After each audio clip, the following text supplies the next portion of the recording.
Hi, peeps. You're listening to She's My Cherry Pie, the baking podcast from the Cherry Bombe Podcast Network. I'm your host, Jessie Sheehan. I'm a baker, recipe developer, and author of 4 baking books, including Salty, Cheesy, Herby, Crispy, Snackable Bakes. On each episode, I hang out with the sweetest bakers around and take a deep dive into their signature bakes. We've got a special episode for you today from Radio Cherry Bombe. We're airing host Carrie Diamond's interview with Elisa Sunga, the founder of the phenomenon known as Cake Picnic. The main rule of Cake Picnic is simple: no cake, no entry. Today, Elisa has folks DMing and emailing her from around the world asking her to host a cake picnic in their cities. And she already has, ready for this, a wait list of more than 7,000 people for her upcoming cake picnic in New York. Carrie and Elisa talk about the Cake Picnic origin story, Elisa's day job in UX at Google, her Instagram alter ego, the Bucket List Bake Club that she co-founded, how Christina Tosi taught her how to bake, and how Cake Picnic taps into a desire for joy and community. You don't want to miss this one, so stay tuned for their chat. Peeps, did you hear the news? Cherry Bombe's Jubilee Conference is headed to Los Angeles this fall, and tickets are now on sale. It's taking place Sunday, September 28th at Hudson Loft in downtown LA. It'll be a full day of inspiring conversations, delicious food and drink, and incredible community. Since 2014, this one-of-a-kind gathering has celebrated the voices and talents of women across the worlds of food, drink, restaurants, and hospitality. Now it's LA's turn, and we can't wait to give the city the love it deserves. Head to cherrybombe.com to learn more and get your tickets. Cherry Bombe's new issue, The Power Issue, is out now, and this issue has 4 incredible cover stars: activist and author Gloria Steinem, chef Mashama Bailey of The Gray in Savannah, chef restaurateurs Jody Williams and Rita Sodi of Via Carota and Barb Pistolino in New York City, and chef and culinary creative Sophia Rowe. The issue includes exclusive interviews with all of the cover stars, plus our first ever power list of the 100-plus women making the culinary world a more interesting, inspiring, and innovative place. You don't want to miss this edition of Cherry Bombe magazine. To get your copy, head to cherrybombe.com or stop by your local culinary shop or bookstore. You can find a full list of retailers on cherrybombe.com. Let's chat with today's guest. Elisa Sunga, welcome to Radio Cherry Bombe. Hi, Carrie. Hi, Cherry Bombe. Thank you so much for having me. We are so thrilled to have you on the show because you are America's cake queen right now. Everyone is obsessed with Cake Picnic. Oh my gosh. If you asked me that 11 months ago or told me that this was going to happen, I would have looked at you in such disbelief. Tell everybody in your own words, what is Cake Picnic? Cake Picnic is my dream come true. Short and sweet. But to expand on that a little bit more, Cake Picnic is a community cake potluck. So the idea of the event is it's a potluck for everyone. So if you are a pastry chef at a restaurant or if you're a home baker, let's get together and eat a lot of cake. So the only requirement for this is you must bring a whole cake. No cake, no entry. So everyone comes together for this cake potluck, an extra large cake potluck. No cake, no entry has become the mantra, right?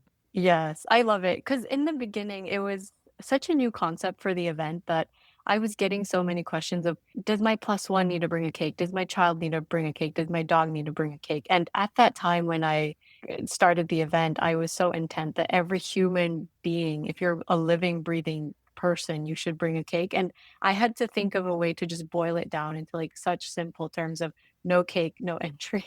I know you need that embroidered on a pillow, right? But you said pastry chefs, home bakers, but you can buy a cake and bring it too, right? Yes. I am also a huge fan of grocery store cakes. I was like, I would love to eat those cakes too. And so bring them to the picnic and let's enjoy all of them together. I thought you were going to say you're a huge fan of Ina Garten and store-bought is fine. Yes, everything. As long as it's cake, it's good. People might be surprised to learn that Cake Picnic is not your day job. Yeah. So outside of Cake Picnic and Salted Dry and baking, I am a UX program manager at Google. I've been there for almost 10 years. It'll be 10 years in June. So it's going to be quite a long time. But in that role, in my 9 to 5, I work on community and culture, working on bringing designers, researchers together in community. And so there is a lot of parallels with Cake Picnic, which I really enjoy. And you can see I lean into that a lot. Folks might not know what UX means. Can you tell us? Yeah, UX is user experience. So I work with a team that thinks about your experience looking at an app. How does it look? What are the interfaces? Does it make sense when you go through a flow of checking your email or signing in? How does that look? And does it logically make sense? So do you look at the world as a UX designer? Yeah, I do. I think I look at everything as an opportunity to think about the design of it, the experience of it. When I'm making a cake, that's a whole user experience, right? It's like, what are the flavors? How do I bake the cake? What does it look like? How does it feel when you eat it? What does it taste like?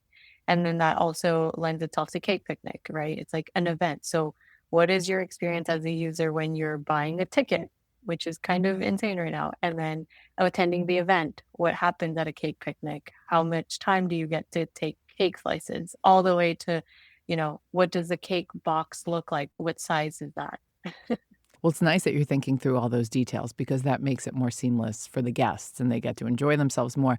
But as you were talking about that, I was like, gosh, the world needs a UX designer because the world Yes. is not an easy place to navigate. Yes, I agree. Does it frustrate you as you navigate your way across the city or the world? Yes, I think there's moments when I'm just like, this could be just so much easier, or, more intentional thought here would be great. Well, we're lucky that you're putting all that intention against Cake Picnic. You first came to Cherry Bombe's attention through your beautiful Instagram account, Salted Rye. Who and what is Salted Rye? I look at Salted Rye as my creative baking portfolio because a lot of the work I do leans towards design. I think that shows up in all elements of my life. So in March 2020, along with most of the world, I started baking. At that time, it was sourdough. So for weeks, I was baking a lot of sourdough until I realized or stopped myself and I was like, wait a minute, I don't even love sourdough that much. Why am I making so much sourdough bread? And so I was like, what do I actually want to eat? At that time, it was cake and donuts. So I started baking a lot of cakes and donuts. And I'm a home baker, just taught myself with YouTube videos, Instagram videos, and cookbooks. And so along that way, started to bake. And Saucer Eye also was a big fundraising project for me in the very beginning too. I raised almost $30,000 for various social justice organizations. Every month, for almost 2 years, for every month, I would make pastry boxes and use that as a fundraiser for a different organization. And each month I would challenge myself to choose a different one so that I was kind of sharing the love and spreading kind of the knowledge about the different organizations and causes happening everywhere. That's incredible. Were you doing that as part of Bakers Against Racism or just doing it on your own? Just doing it on my own. But definitely very inspired by Bakers Against Racism. That was a huge project that was going on. And I think seeing what they were doing inspired me to also ask myself, it's like, what can I do as a person who just likes to bake? What can I do to also, help out with the social justice causes? I should explain, we talk about Bakers Against Racism so much, I just assume everybody knows what it is. But it was a movement essentially co-founded by pastry chef Paula Velez after George Floyd was murdered, encouraging people to bake and sell what they were making to raise money for causes related to, like you said, social justice, fighting racism, things like that. And so incredible and speaks to the power of all you bakers out there, all you incredible folks. So tell me, though, did you bake before the pandemic or were you really No. wow? I would bake like Betty Crocker mixes, here and there, but I was not a baker before the pandemic. Did you grow up with people who cooked and baked? Well, I grew up in the Philippines, and so growing up in the Philippines, desserts was sweet rice. And so to me, dessert was a sticky sweet rice. And so coming to the United States when I was 12, it was like learning about what funfetti was and what a cupcake was. And so I was like, what is this new world that's unlocked to me? And so this sweet world, I think I'm a bit late to the game. So I think there's some part of me that is trying to catch up with everyone. So I have this voracious appetite, I guess, that I was trying to fill. And slowly I'm doing that now with Cake Picnic. We'll be right back with today's guest. I want to thank everyone who joined us in Hudson Valley, New York at Wildflower Farms for our Summer Tastemaker Tour, presented by the Visa Dining Collection by Open Table and Visa. We had a great lunch and panel discussion at the beautiful Wildflower Farms and caught up with some of our favorite food folks. It was a beautiful day of food, nature, and community. The final stop on our Summer Tastemaker Tour, brought to you by the Visa Dining Collection by Open Table and Visa, is Nashville, Tennessee. Join us on Friday, August 15th at the beautiful Frist Art Museum for an unforgettable evening of food, culture, and music. Our panel features culinary stars Julia Sullivan, Margot McCormick, and Crystal DeLuna Bogan, and we'll cap off the night with a special live performance by Jesse Balin. It's going to be a perfect Nashville summer night. Access is available for those with eligible Visa credit cards. Terms and conditions apply. See all of the details at cherrybombe.com and head to Open Table to buy a ticket. We can't wait to see you in Nashville. As Salted Rye, your baking alter ego, you developed such an aesthetic so fast, and that's what caught our eye. You were just making these beautiful bakes, and the whole team, every few days when you would post something, we're like, oh, did you see what Salted Rye put on Instagram today? Yeah, and I think that was even possible because during the pandemic, I think the first 6 to 8 months, I was just baking so much. I think I was spending 30 to 40 hours baking. I think there was just some release that I was looking for with baking that it was really powerful and kind of healing at that time.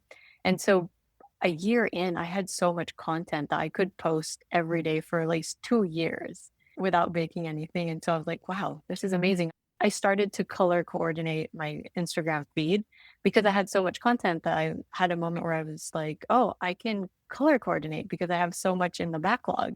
So I started to slowly do that.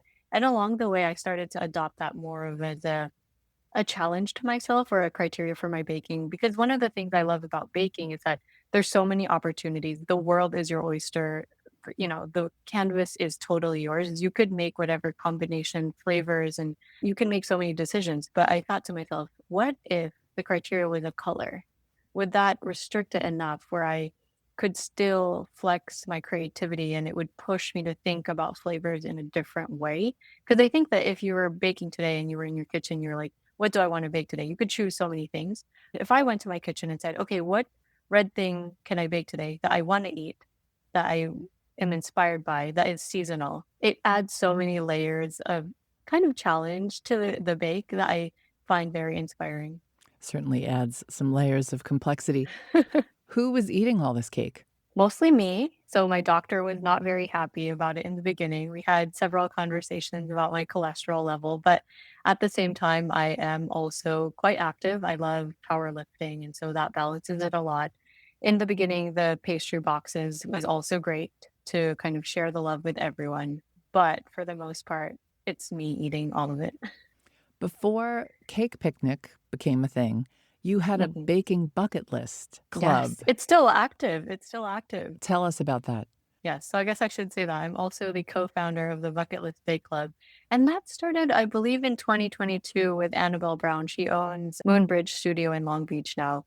But the concept of Bucket List Bake Club is that every month we would choose a prompt of a baking item and we would all virtually bake it together. We wouldn't even share a recipe necessarily because you could reuse whatever recipe you want.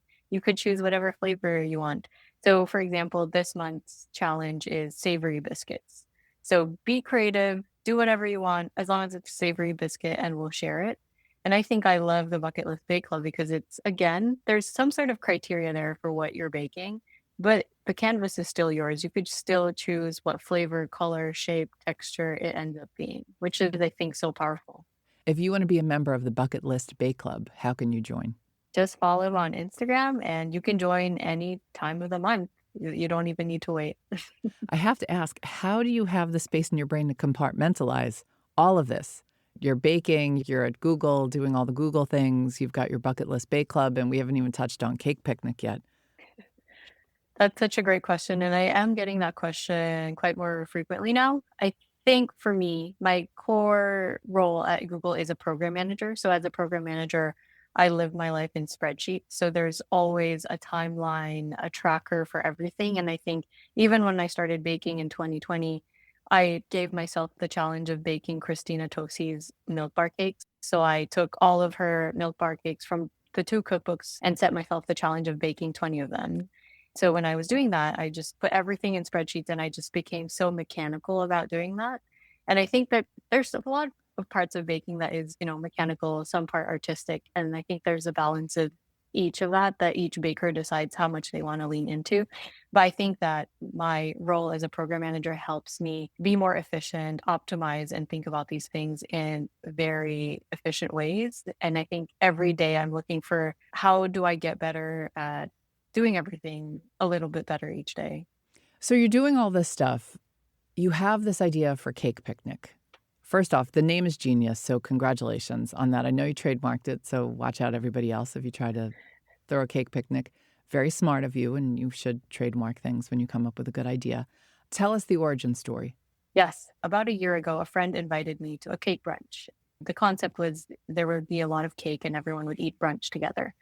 I was very devastated that I had a conflict and couldn't attend the said cake brunch. And so I was sitting in my misery, just lamenting how I wasn't able to attend this cake brunch. And then I thought to myself, wait a minute, I could host a cake picnic too. I could just have people gather and the requirement would be, bring a whole cake at a day that I could attend. And so I just quickly put together the idea of, it was inspired too by Alice in Wonderland, that scene of like everyone in the tea party in the forest. I have a fond affinity for Golden Gate Park. So I said, okay, why don't I host it at Golden Gate Park? And it'll be like an Alice in Wonderland moment. I put the invite on Instagram, hoping for at least 15 people to come to my cake picnic. And my dream was, when all 15 of us get together with our cakes, we would form a circle holding our cakes, and say, hi, my name's Elisa. I brought a triple chocolate cake and I'm from Antioch, California. Nice to meet you. And we would take turns going around the circle saying that. But as soon as I posted the invite, the RSVPs just started jumping from like 50, 100, 150, 200. It capped at 300. When it got to 300, I was so shocked. I was texting all my friends and is this a joke? Did I just become the joke of the internet? Like, are these people serious? Because I'm serious. I am seriously going to bring a whole cake, but I don't know if these people are.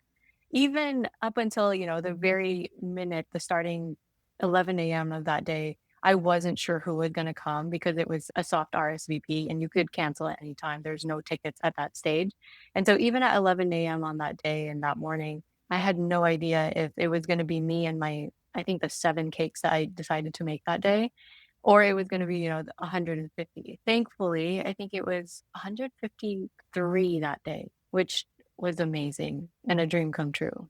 So you didn't stand around in a circle with your No, cakes and all 153 people, because I love that idea. It sounds very witchy and fabulous, doesn't it? Carrie, trust me, I was doing the math. I was like, okay, if 150 of us are here and we took 2 seconds each speaking, how many minutes would that be? It was not possible. No, I'm kidding. But the idea of it's fantastic. Did you get in trouble with the park? Because you kind of need a permit at some point when you have a lot of people. I was learning a lot in that time period. So when it was like, it was 15 people, then it was like 30, then it was 40. I was like, this is fine. It's just a picnic potluck. You just show up. Like, what's the issue? And then as soon as it started getting to 300, my friends are asking me questions. Did you get a permit? And I was still so reluctant. I was like, it's literally a potluck. It's just a picnic. Like, why do we need a permit? I don't even know who's going to come. Why do I need a permit? And I was pushing back on it so much that finally, I think it was like 2 weeks before the date, I decided, okay, let me just cover my bases and try to get a permit. And when I reached out to the San Francisco Parks and Rec department, they were like, the biggest park we could give you, I think, is like 75 people, or I think it was like 100. So I was like, okay, let me just get that and just hope for the best. And so the picnic went well the first time, but the Monday after the weekend, I got an email from SF Parks and Rec saying, hey, you should try to get a park picnic permit earlier and also just, give us a heads up next time. One of the things I love about Cake Picnic is all your rules. No cake, no entry. You have 10 minutes to go look at all the cakes and take pictures. You've got all these rules set up, and I want you to talk about some of them because we've got a lot of people who do throw events and plan events and want to do events. We've learned a little bit about you now. We know you're a UX girly. You think about the efficiency of things. What were you thinking after the event? Well, my immediate thought was coming home with my just sheet tray of cakes. And I'm just looking at the sheet tray with like 20 different slices of cake. And I was like, wow, when do I ever get to eat like a tiramisu cake, a matcha cake, a Neapolitan cake, a princess cake, literally all in the same 3 minutes of my life? Like, that is amazing. And I think for that reason alone, like, people should come to a cake picnic. But after that, I started just processing the event of just what went well, what didn't go well. I think there was also just informally during the first event leading up to it, we were starting to call it Cakechella. And so that was appearing in all the captions and things like that. And my account was suspended for a day because I didn't know that Coachella owned the Cella suffix. And so I quickly learned that in terms of just like, oh, you cannot call it Cakechella. Oh, so they own anything Cella. Yes. So Okay, that's so what I we learned. shouldn't launch like Cherry Cella or No. Bomb Cella. Yeah. I wasn't planning on it anyway, but good to know. What were some of the other takeaways for you? I think it was clear to me that the venue for the place is super important. I think coming together as a picnic in a beautiful location really makes a difference. I was really lucky with the first picnic location that it was gorgeous. And so that was really great. I think too starting to learn about how many cakes fit on a table. That's something that I'm learning now and just learning how to estimate that along the way. I think too just the experience of people going up to get their cake slices and what order that is, how much time I've been adjusting it for every cake picnic, just trying to see what is best. But I think that's still a work in progress. Where was the next cake picnic? Yes. So after that first cake picnic, my emails and direct messages were just a flurry of come to Ireland, come to Morocco, come to Singapore, come to Malaysia, come to, everywhere. I really wish I could. But at that time, I was like, oh, I have trips planned to LA and New York. So I think those are doable. A month after that first cake picnic, quickly made our way to LA, and there was 250 plus cakes at that one, which is so incredible. It was at a park. It was as at a well. park. Okay. And how about New York? Where was the New York one? New York was indoor. It's somewhere near Chelsea. And we were away. We were devastated. I forget what event we were doing, but we were like, no, cake picnic is when we're out of town. And then what came after New York? So I thought New York would be the last one for the year, but the Legion of Honor Museum in San Francisco reached out because they were celebrating their 100th centennial. And so they were like, we're celebrating a big milestone. Would you like to celebrate with a lot of cake? And at that time, the first question I remember asking them was like, what is the max capacity? Because at that point, I was learning that max capacity was the issue because every cake picnic thus far, the demand far outgrew all the capacities of the venues I was hosting at. So my first question to the Legion of Honor, is what's the max capacity? They said, there is no max capacity. Our lawn is really big. And so imagine my excitement hearing that because up until that point, LA and New York were such a nightmare just trying to find a big enough location. So for the Legion of Honor, I started taking RSVPs and it was over 1,000, Carrie, over 1,000 RSVPs. And at that point, I decided to cap it myself because I was like, this is triple, quadruple, all of the other cake picnics thus far. I need to cap it just for, just safety. Well, your own sanity, because I realized this with Jubilee, because similarly, we had 1,000 people there. You forget that that's like 1,000 people emailing you with questions. Yes. I mean, fortunately, we have a team now. We'll talk about who's helping you. Go back a sec. Did you sell tickets to the other cake picnics, or was it just you had to RSVP and you weren't charging people? Yes, that's something I needed to learn along the way too. So the way that Cake Picnic works is generally if it's hosted at a park, there's rules and regulations for each park if you could charge entry tickets or not. For San Francisco and LA, no tickets. New York, because it was an indoor venue that I had to rent out, I could charge tickets, which was really helpful to recouping the costs for a venue because I learned that New York, Manhattan spaces are very, very, very expensive. And then for the Legion of Honor, we just did a donation to help cover costs for that one. Folks who came to the Cherry Bombe Jubilee in San Francisco in 2017 might remember that location. It was built for a World's Fair. I couldn't believe the size of it. We booked it for Jubilee, and then when we went to go see the space, it's like the size of an airport hangar inside. Wow. It's remarkable, but the inside is so beautiful, and the outside so beautiful, and that park is gorgeous with all those, I don't even know what you would call those structures. You feel like you're in Rome or somewhere. It's so beautiful. You just feel teleported. And then where the cake picnic was set up, you could see the Golden Gate Bridge too. So that was such a treat. You have to get everything for it. You have to get the tables. You have to get security. I'm guessing, I don't know, are you getting the knives and the plates and the boxes and everything? Yes. Yeah. Mostly. I think that's something along the way too, depending on the venue. Like, for example, we just had the cake picnic at the Flower Fields in Carlsbad. And so the venue there, they were a little bit concerned about metal knives and servers all over the fields. And so they asked me to provide plastic cake servers for everyone. But usually in the other cake picnics, I have everyone bring their own servers. And do you have a team at this point? I mean, I know you're not really monetizing this yet. Yeah, so the team is mostly me, my partner Danny, who has started to help out a lot more. He's helping out with the logistics and operations and definitely the data, super incredible partner. And honestly, our team of volunteers that make every cake picnic possible. And I saw you have a sponsor. Did you have Cotton is your Yeah, sponsor, cotton. which is so interesting. Yeah, I remember the cotton ads from when I was a kid. Cotton is the fabric of your life. Yes, it's a funny story. Early this year, Danny and I received this email from Emily, who works at Gale Agency, and she said, our client is interested in working with Cake Picnic.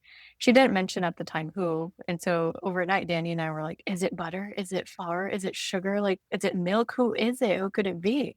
And so we get on this call with Emily the next morning and the team, and she says, we are Cotton. And Danny and I are like, what do you mean cotton? So it was just so funny. But the partnership just makes so much sense because a picnic, there's picnic blankets, there's tablecloths. Like what you're wearing to a picnic generally is, cotton. Thank you, Cotton, for supporting Cake Mhm. Picnic. The big question that everyone wants to know, where are you going next? Okay, the next one on the calendar is July 5 in London, which also happens to be my birthday, but also happens to be the first international cake picnic stop. Very exciting. How many people and where is it? So right now, the space that I have booked, I won't publicize it yet just because it might change, is 150 people. But the London waitlist, I think the last time I looked at it, is 3,000 people. So we're looking into a bigger venue, everyone. Okay, so that's London. What's after London? So the last two planned for this year officially would be LA and New York. Still looking for venues for those as well. I think in planning these extra large potlucks, the hardest part is the venue, especially in New York. And so that one, I'm hoping it will land in the fall. Yeah, you don't have to tell me about New York. I know. It's a challenging place to throw events. Yeah. Yeah, it's very expensive here. But you know what? People throw events here every day, so it is possible. It's possible. It's possible. Do you have your eyes on any places? No, and I'm just very open. I think like what I learned from doing it last year, potentially an outdoor space might be better for the picnic vibe. Oh, yeah, I wanted to ask. So the San Francisco one, you had gorgeous weather. What was your rain plan? Oh my gosh. I don't know if we had a good rain plan. I remember emailing all the guests, right? I was like, if there is going to be rain on the forecast for that day, we will cancel and reschedule to the next Saturday.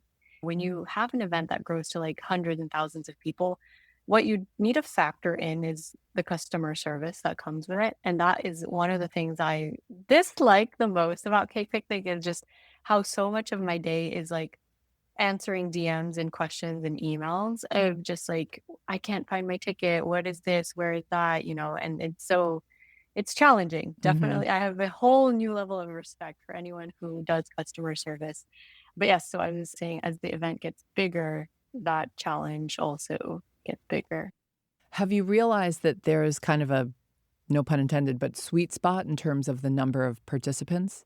No, I think that's still a question that I'm trying to navigate. Like for the Flower Field Cake Picnic, it was 2 days. It was the first time that the cake picnic was split into 2 days.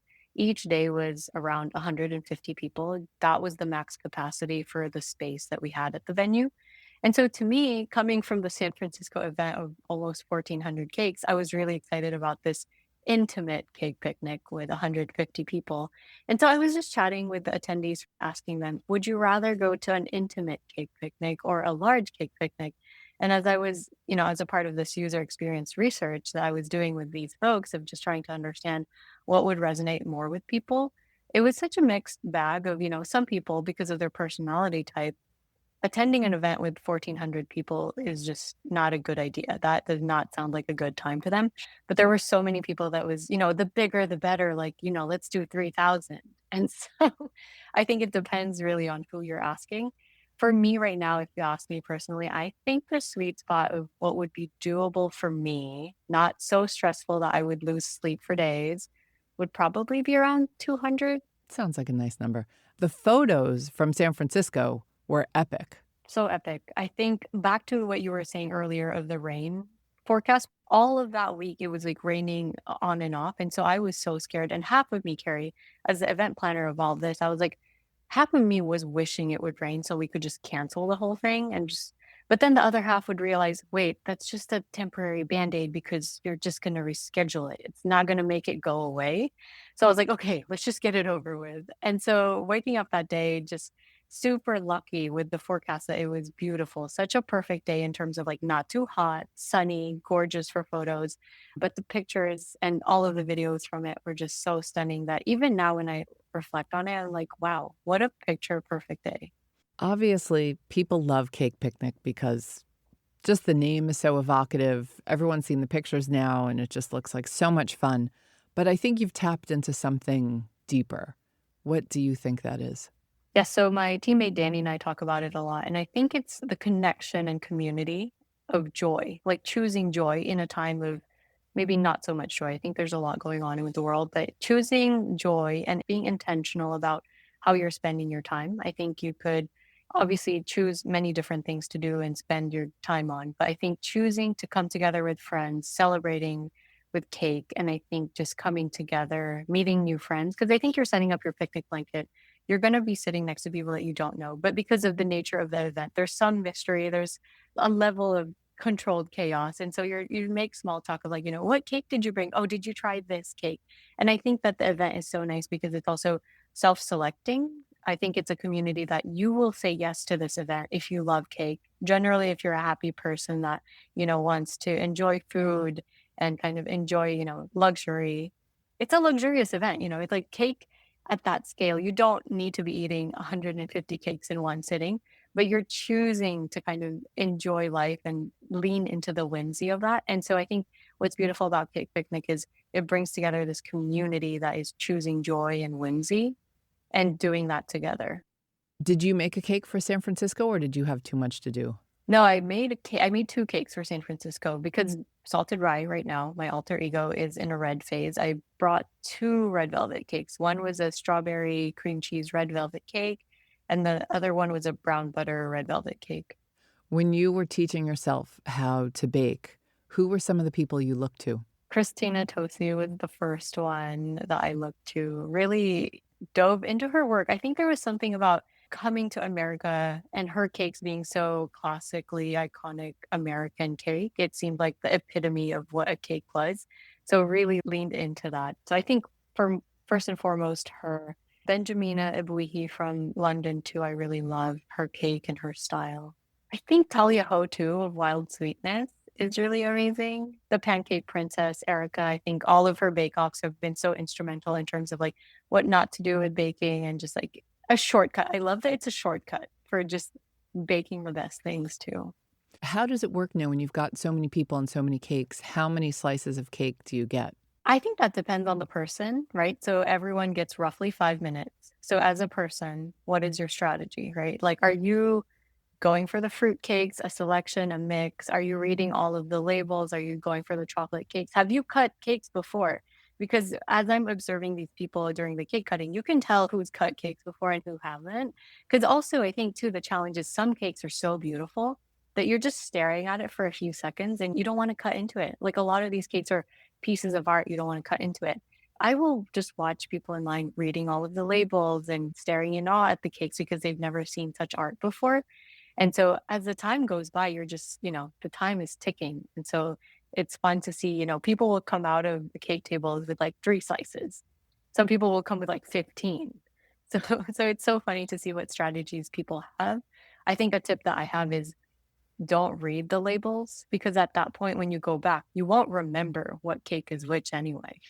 The whole thing is like performance art in a sense. Yes. Watching these perfect cakes, and then by the end, they are far from perfect. No, How do you handle the that's cleanup? true.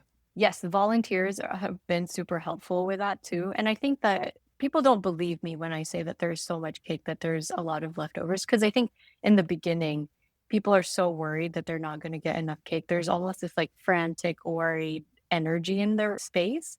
And so I have to remind everyone, like, relax, calm down. There's going to be a lot of cake. You don't need to worry. But towards the end, there's still so much cake left over that we go back for seconds, thirds, and fourths. And at the end, I'm forcing people to take cake home. And they repeatedly tell me, no, Elisa, I cannot have any more cake. I can't. And so towards the end, depending on the venue too, we open it up to who's in the public that wants cake. because it was in the flower fields, we were able to donate the extras to the staff workers who were, picking all of the flowers and things like that. Oh, that's great. What have some of the most beautiful cakes been? So many, Carrie, it's hard to describe, but this most recent cake picnic, there were multi-tiered cakes of just like fountains, vintage piping, still life art fruit cakes, just very painted cakes. There's such a variety of cake. Cake decoration, at least, has changed so much, pretty much starting with the pandemic. I mean, now you've got these incredible cake artists like Frosted Hag and Amy Yip, From Lucy and Amy France, and on and on. I mean, there are so many others who I could name. But you've really had this sort of cake decoration revolution taking place since the pandemic, led by women. Have you seen that at the different cake picnics? Yes, and that's one of the things that I love most. In the first cake picnic, someone made the comment that the moment where all of the cakes are on the table, it's almost like being in an art gallery of cakes because you see hundreds of cakes in their most pristine glory. And so you're just like, wow, cake is art. And that is so true. And to your point, I think every tour stop or every cake picnic in each city has been such a beautiful snapshot of cake decorating because depending on the season of the cake picnic, right? So for New York, it was in the fall. So we saw a lot of like pumpkin cake flavors leaning into autumn. A lot of the decor was using fall foliage too. And as we lean into the spring cake picnics, a lot of the more citrus flavors of like passion fruit, orange, and all of the beautiful florals of spring are showing up. And I think that's so fun to see just within every city, like San Francisco, LA, New York, every city has a different style almost and a different trend that they're following. And so now I'm seeing a lot more vintage cakes actually. So that's been fun to see of just following the flow of cake trends. And I think someone who bakes cakes too, that's one of the things I love about Cake Picnic is just the inspiration that I'm able to kind of witness and see and enjoy myself. Because I'll attend the Cake Picnic and I taste these cakes of like black sesame and orange. And I thought to myself when I was tasting, I was like, wow, I would have never thought of doing that pairing myself. But because someone else brought it to the picnic, I was able to taste it and kind of form my own opinions about it. So it's such a fun way to gather inspiration, but also a form of research and development. I've noticed on Instagram people calling things cakes, but they're savory and made of savory things. Pickles, tin fish, even blocks and rounds of cheese, wheels of cheese. Have you started to notice this at Cake Picnic, or does everyone pretty much bring sweet cakes? No, the trend of savory cakes is definitely strong. At the San Francisco one, my friend Joyce actually made a tomato cake that went super viral. It was this beautiful square cake with like sausage in it and just beautiful savory flavors. And everyone was raving about that cake. And in San Diego, there was a couple of savory cakes too. So that is definitely, I think, one of the cakes that most people look forward to at the picnic because when you're eating so much sugar, the only thing you end up wanting at the end is salt. And so people beeline for the 2 or 3 savory cakes that are at the picnic. But I'm hoping that as we continue to do the cake picnic tour, more people will bring savory cakes. I would probably want a salad. Have you trademarked salad picnic yet? Salad picnic? No, I haven't. Oh, but I did do a cookie picnic in December because, it's cookie exchange season. And so I thought that was a fun play on the picnic concept. And it was also super successful. I think we had like over 55 types of cookies. Oh my gosh. It's so clear, Elisa, that this is taking over your life. And you do have a pretty important job, as you told everybody. Where are you in terms of, I love this. This is an amazing hobby. It's making lots of people happy, but I have a day job versus I want to make Cake Picnic my life. It's something that a lot of people have to deal with who start things as either a side hustle or a hobby or something for fun. Like Cherry Bombe was never meant to be a business. I didn't start that with a business plan. That was just a print magazine. We didn't even have a website. Wow. And people are like, what? I'm like, nope. We just thought we'd do a few magazines and have some fun. And it, snowballed into something else. And you're going through the same thing. So where's your head at? Yes, I feel like you read my mind because when you said that it's taking over my life, because I do think about that every other hour or so. I'll think, wow, it's taken over my life. I am grappling with that question quite a bit because I do love what I do at Google. I really love it. I think it's the best team and perfect role for me. So right now, if you ask me if I wanted to make Cake Picnic my full-time job, I would say no. I enjoy it as being kind of a passion project still. The reason why I'm able to do it so well is because it's not my full-time job. I think I still look at it as, if I'm an attendee, what is that experience like? So because I think of it that way, I think I'm able to really curate like such a good experience for attendees. And I'm still not so deep into it that it loses its shape or original intention of what it was. You must feel a lot of pressure, though, because I see your Instagram account, and literally every country, every city, every state has asked you to come do a cake picnic. Do you feel Yes, pressured? all the time. So much pressure. It's just, and that's hard for me because one of my mottos in life is to experience life. I love saying yes to new experiences. And so whenever someone tells me or asks me to do something cool or a new idea or a new city, it's really such a battle within myself to say no. But I've reached the point of like, I just honestly can't say yes to a lot of things, which breaks my heart. So yes, I think it is a lot of pressure, and I'm learning more and more, how to set boundaries, how to prioritize myself and my time, and pouring myself into the things that I think are right and what would make me happy at this point in time. Did I hear a rumor that you're doing a cake picnic cookbook or baking book? Yes, I am. It is scheduled to come in spring 2026. So it is coming quite soon. Oh, that is really soon for a cookbook. Oh, gosh. Well, that's fun. And you'll have to have a cake picnic planned for that. Yes, for sure. But yes, I think if you ask me to, did I ever think that all of these tour stops were going to happen? Did I think that I was going to write a cookbook? The answer was no, but it just is happening so quickly, Carrie. I think I signed the cookbook in like November, and I had to write the manuscript in like a month. And now I have to shoot in 5 weeks. Are you doing the photography yourself?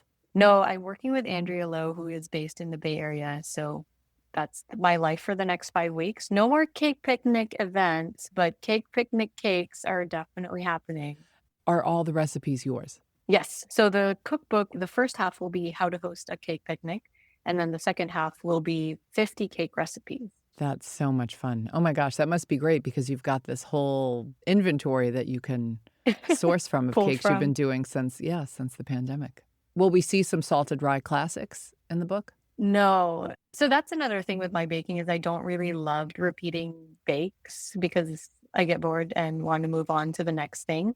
But also I just feel like every new cake is an opportunity to bake something new. So all 50 new cakes, which I'm excited about.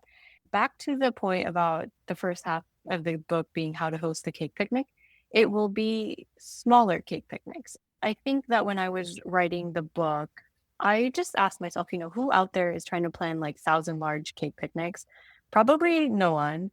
The how-to guide for planning a cake picnic will be themed. They'll be smaller for sizes of about like 10 to 12. And so thinking about the themes of each one. So the book will be organized by, a color cake picnic, a square cake picnic, and fun suggestions like that for more intimate cake picnics, which I think now coming off of these really big cake picnics, there is a part of me that thinks back to that 15-person circle and really wants that. So my selfish hope is that these people reading the book will plan these 15-person cake picnics and have these super joyous, intimate cake picnics together. That's so beautiful. Well, Elisa, you are the bomb. Congratulations on what you have started and all the joy that you've brought to everybody, even just us watching your cake picnics from afar. Oh my gosh, Carrie, Cherry Bombe team. I hope to see you guys at the New York cake picnic. Thank you, Carrie. That's it for today's show. I would love for you to subscribe to Radio Cherry Bombe on Apple Podcasts or Spotify and leave a rating and a review. Anyone you want to hear on an upcoming episode? Let me know. Our theme song is by the band Tra La La. Joseph Hazen is the studio engineer at Newsstand Studios. Our producers are Catherine Baker and Jenna Sadu, and our editorial coordinator is Sophie Kais. Thanks for listening, everybody. You're the bomb.